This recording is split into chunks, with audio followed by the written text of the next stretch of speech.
John chapter 15, we'll read the first 11 verses. Jesus is speaking to his disciples here, and he says in verse 15, I am the true vine, and my Father is the gardener. He cuts off every branch in me that bears no fruit, while every branch that does bear fruit he prunes, so that it will be even more fruitful. You are already clean because of the word I have spoken to you. Remain in me, and I will remain in you. No branch can bear fruit of itself. It must remain in the vine. Neither can you bear fruit unless you remain in the vine. I am the vine, you are the branches. If a man remains in me, and I in him, he will bear much fruit. Apart from me, you can do nothing. If anyone does not remain in me, he is like a branch that is thrown away and withers. Such branches are picked up, thrown into the fire, and burned. If you remain in me, and my words remain in you, ask whatever you wish, and it will be given you. This is to my Father's glory, that you bear much fruit, showing yourselves to be my disciples. As the Father has loved me, I have loved you. Now remain in my love. If you obey my commands, you will remain in my love, just as I have obeyed my Father's commands and remain in his love. I have told you this so that my joy may be in you and that your joy may be complete. To the end of the 11th verse. John 15, verse 1. I am the true vine. The true vine, not a false vine, not something deceptive. Remember, Jesus one time came along to a fig tree and expected to find figs on it, and all he found was leaves, and he cursed it. And it died. We expect to find fruit on fruit trees. We expect to find fruit, grapes, on the vines, don't we? If it's that type of a vine. Some are just ornamental. I trust we're fruitful vines, or fruitful branches on the vine, not just ornamental, not just to look good, but to be productive. Christ then says that he is the true vine. That says a number of things to us. A vine has life in it, doesn't it? It's not just a physical thing there. It's got life, you know. Where I lived, there was vines, supposed to be grapevines, but they were so wild that they weren't producing anything, but they ran along the fence. There was no life in the fence, but there was life in the vine. And about this time of year, it started to change a bit. In the winter, the vine looked as dead as the fence posts that were there. But come this time, the fence post didn't change, but the vine did. Began to shoot out branches. And after a while, the leaves, and finally the little bitty fruit that was pretty well just a stone with a little bit of purple covering on it, but at least it looked fruitful. I fool when I went there. I tried to pick off a couple and eat them, and all I got was a stone to chew on, so I got rid of that in a hurry. But it was fruitful. It was alive. It showed that piece of wood, shall we say, that was wound around the top of the fence, it had life in it. It produced something. And Jesus is a true vine. He has life. He brings life. There's life in Jesus Christ for each one of us. He is the source of our life. He is our hope. We have life in Jesus. A lot of people are just going through this period we call life as an existence. But those who know Jesus Christ know what real life is all about. I trust we recognize that and demonstrate it and show to others that there's real life in Jesus Christ. So people are looking in all kinds of places for life, and sometimes they might use the expression when they're doing some wild things, perhaps saying, "Oh, this is the life," Well, is it? Is taking a winter holiday down in Florida and sunning on the beach when the rest of us are up here in the snow, is that real life? Well, it might be more enjoyable, but that's not really life. That's just a bit of enjoyment that they can get out of life, although doesn't appeal to me. But when we know Jesus Christ, there's something about life. It gives us real life and purpose and puts a song in our heart. I hope that you have that you want to go about singing, whether literally or not, but even a song in your heart. He said to me, I might probably have a song in my heart because it's never come out. But we have something to sing about because we have life, something to rejoice about. Some people, all they can do is complain. Well, if they don't have Jesus Christ, I understand how they can complain. You hear people talking about, how bad things are, and the news is all bad, and the people are going to the dogs, and the young people are in such bad shape. They're probably quoting somebody from the BCs because, that idea of the young people so bad they don't obey their parents and all this stuff. And I like to quote that sometimes. I say, well, that was written in such and such a year BC, It hasn't changed too much. They probably said that about our generation, and we've survived. But some people, that's all they can see, all the bad things. Well, if they don't have Jesus Christ, what else do they have to look at? And they see the bad. They see the terrible things that are happening. But Jesus says he's the true vine. He brings real life to us. A vine also nourishes the branches and the fruit. That's where they get it from, don't they? You trace that back to the vine and the root. And that's what produces. That's what he says in verse 4. Abide in me, and I in you. As the branch cannot bear fruit of itself, except it abide in me, in the vine, rather, no more can ye, except ye abide in me. That branch of the vine, where the fruit is, it has to be attached to the vine, doesn't it?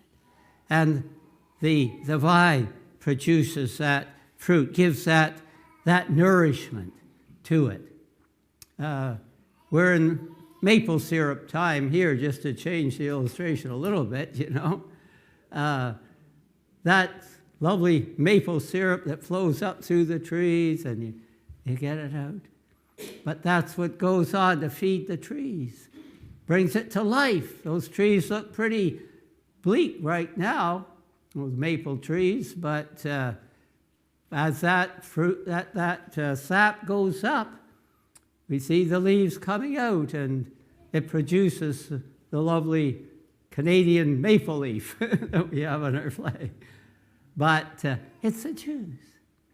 And just as a side thing, again, we're coming up to Easter, the cross.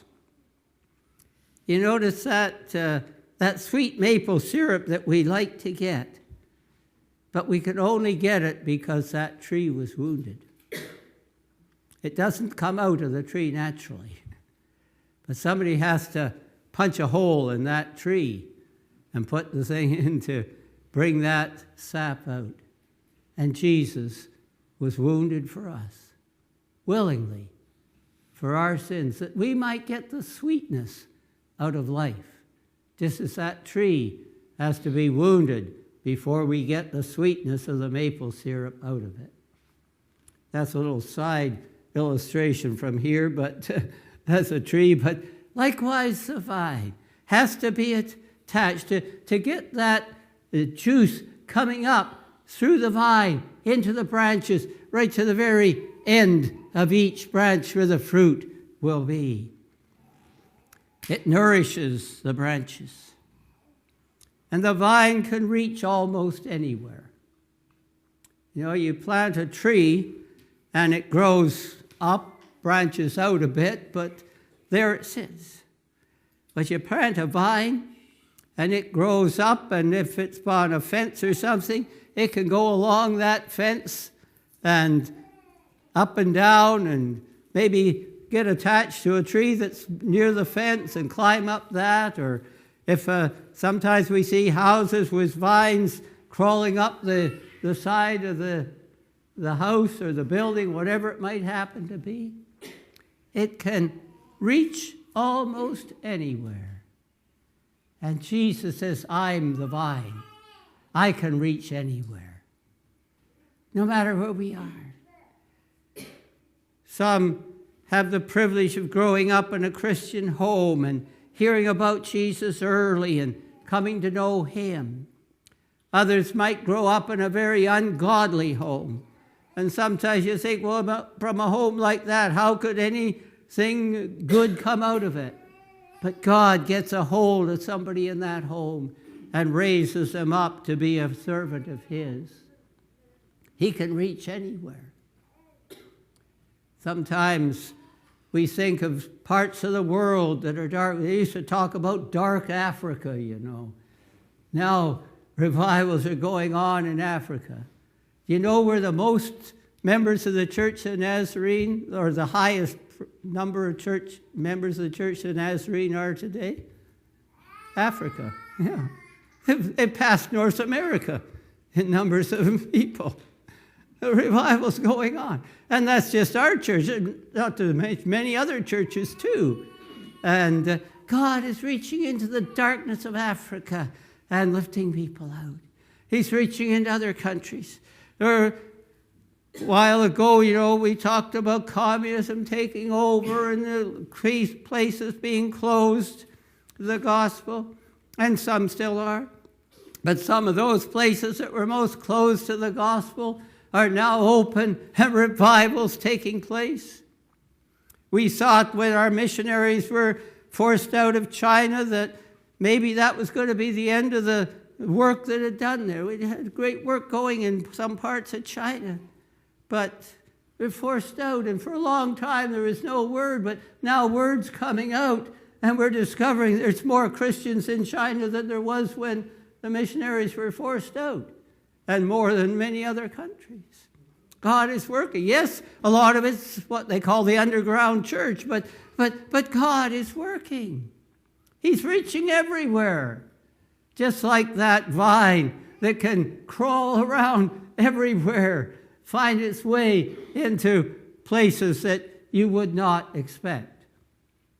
And sometimes in houses it can do damage that way, but that's another side of it. But Jesus says he's a true vine. But he says that we need to be attached to it. Branches are no good without the vine. Look what it says at the end of that 5th verse. Without me, ye can do nothing. And I don't think that's been changed in other translations. Now, some people's personal translation would say, without him, we can't do quite as much, but we can do a whole lot in this day and age with all our education and technology and everything else we have to work with.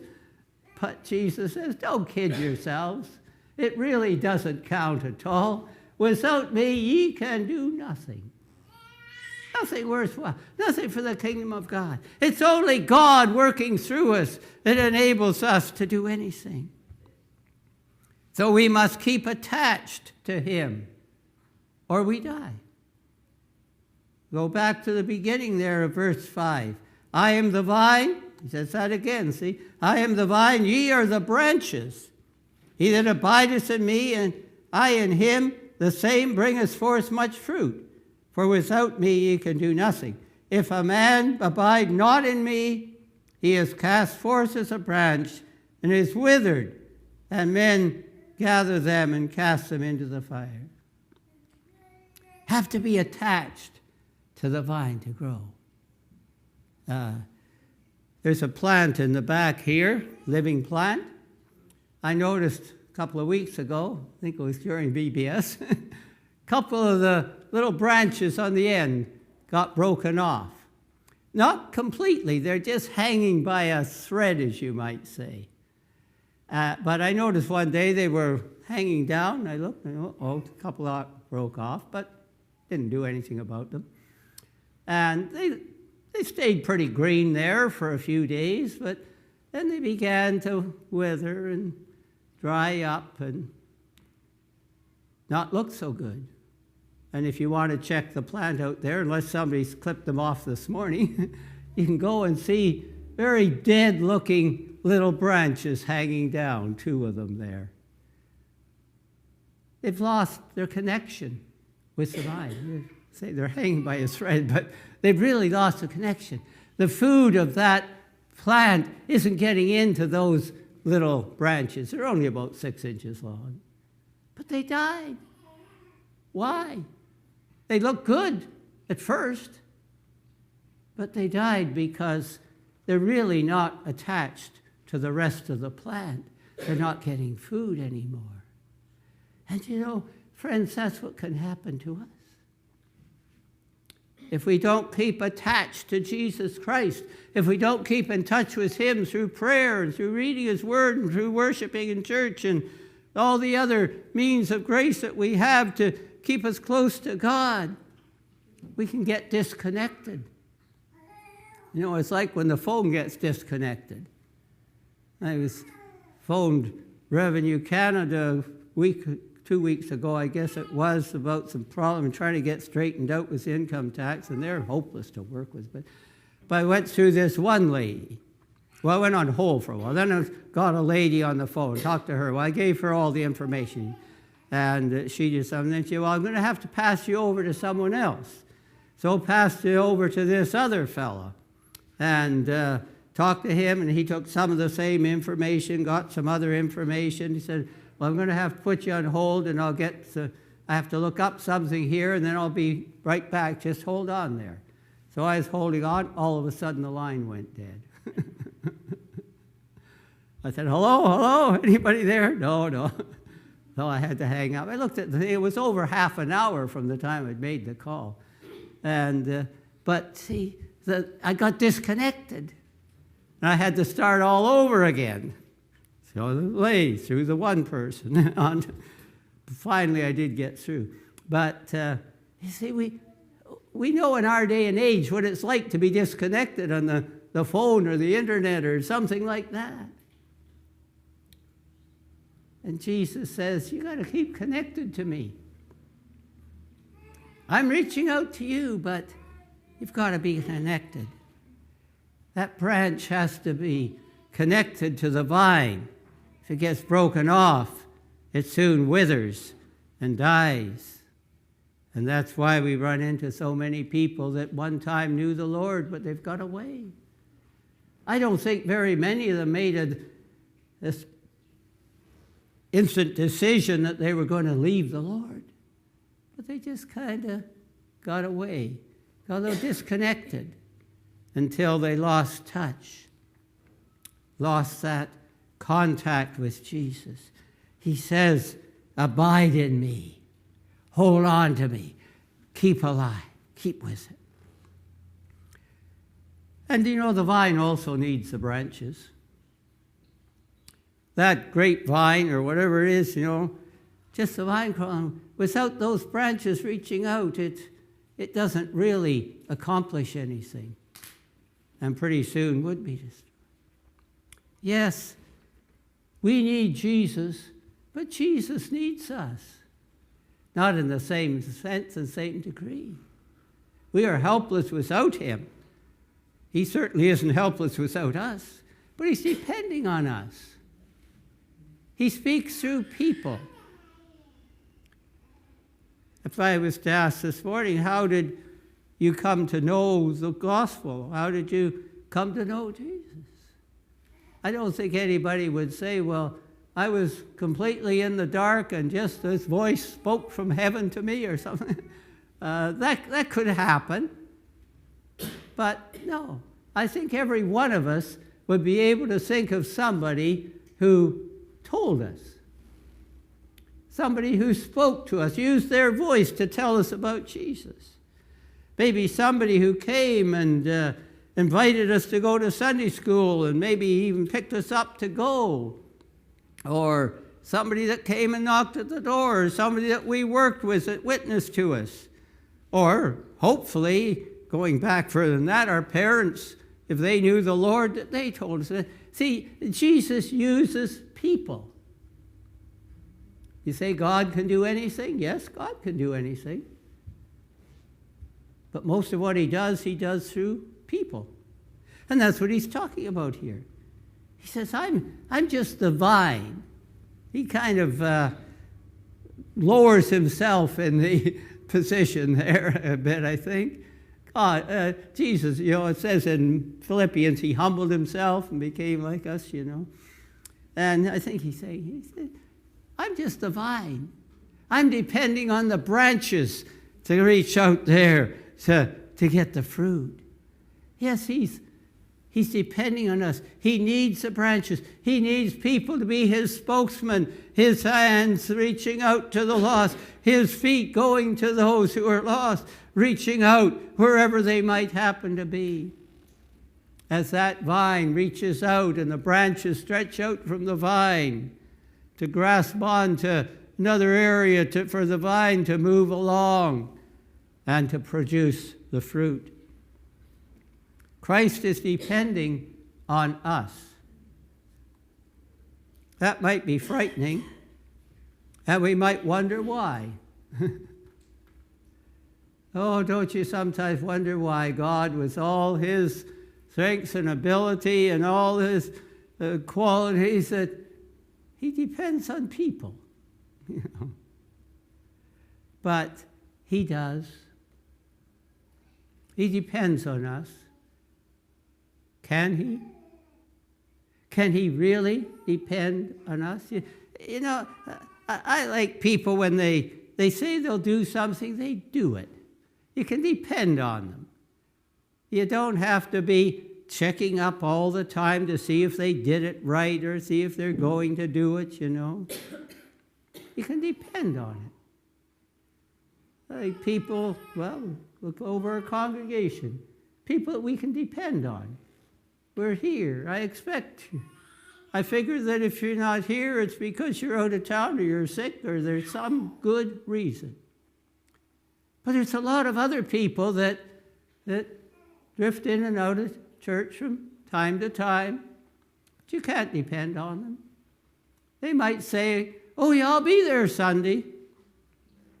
But they aren't. I remember when I had to get over that bit of a shock when I first went into the ministry, because I'd go around, a number of people would say, oh, yes, Pastor, thanks for calling. I'll be there Sunday. And I'd get there Sunday, look over, and where are all those people that, the regular faithful ones were there, but all those others that had promised me they were going to come, they weren't there. And it upset me. I found my mind was on that instead of what I was trying to preach. I had to realize, no, you speak to the ones that are here. And those that say, yeah, I'll be there, well, you hope they will, and you trust they will, and you have some sort of faith, but I hate to admit it, but you're not shocked when they don't appear either. And there might be some listening on the internet that maybe God can speak to you and say, hey, you need to get with it and get out to church, and have the fellowship of God's people. Because God is depending on us. Are we dependable? The vine depends on those branches to bring the fruit in. And the Father cares for us through the Son. We are not left on our own. Oh, I'm so glad of that. So often in things of the world, we get some help, but we're left on our own. But God is with us. God depends on us. God works through us.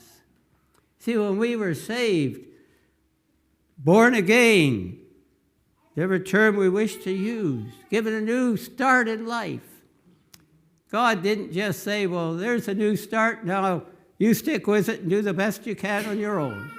Some people seem to think that. No. He said, I am with you always, even on to the end of the world.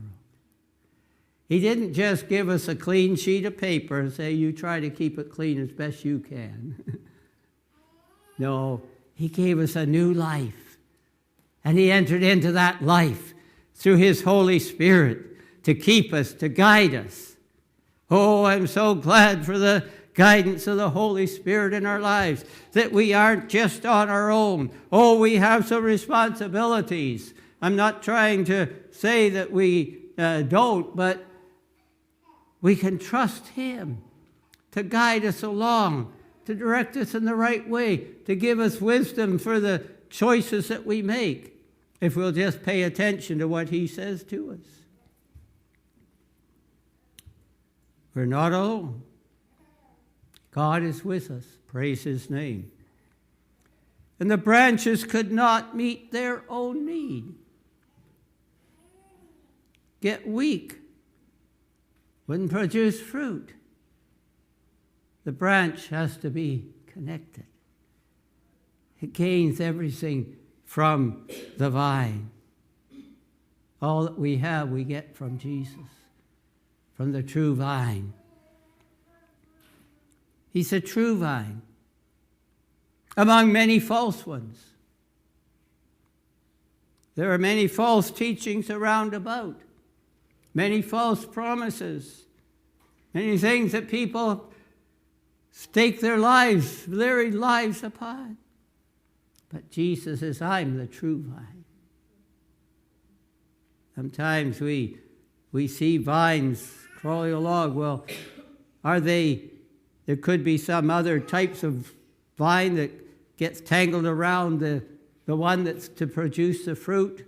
Say it's a grapevine, but some other vine could be around there. But when it comes to the production of the fruit, we soon know which is the real one and which isn't.